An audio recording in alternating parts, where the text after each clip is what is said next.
In a tiny Italian village named Gumio, for centuries, the townspeople had lived in fear of a wolf that roamed the nearby forest. According to legend, the wolf had attacked livestock, even people, becoming the town's most persistent threat. And over time, the villagers tried everything. They tried hunts and traps and poison, but nothing worked. Fear thickened like a fog for the people, and the wolf remained this danger constant for their ideas and minds. But then the story takes an unexpected turn.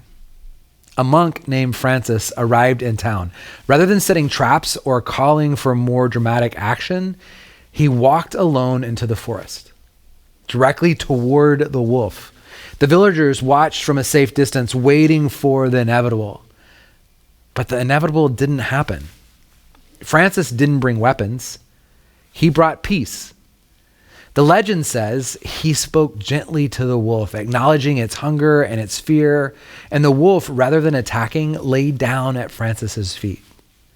From that day on, the wolf no longer terrorized the town.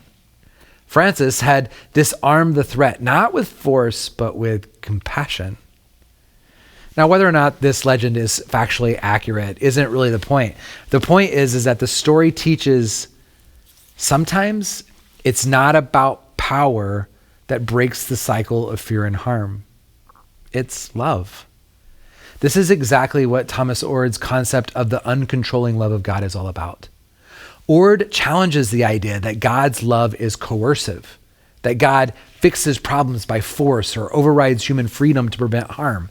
Instead, he paints a picture of God's love that is so persistent and persuasive and patient. It's a love that whispers possibilities into tangled systems, a love that refuses to dominate or control. And nowhere is this clearer than in the story of the woman caught in adultery. Imagine the scene. A woman is dragged into a public square, surrounded by men gripping stones, their judgment already decided. And according to the law, she's guilty. According to the crowd, she's beyond redemption. They've woven a tight web of condemnation that she's trapped at its center. But then Jesus bends down and draws in the dirt, pauses, and then speaks. Let any one of you who is without sin be the first to throw a stone. Jesus doesn't argue legal technicalities. He doesn't shout down a mob. He just simply snips one thread, their self-righteousness, and the entire web collapses. One by one, the stones hit the ground. One by one, the accusers walk away. It's a moment of sheer, uncontrolling love. Jesus doesn't coerce the crowd into mercy. He simply invites it. He gives them the choice to step away from violence or to keep holding on to it.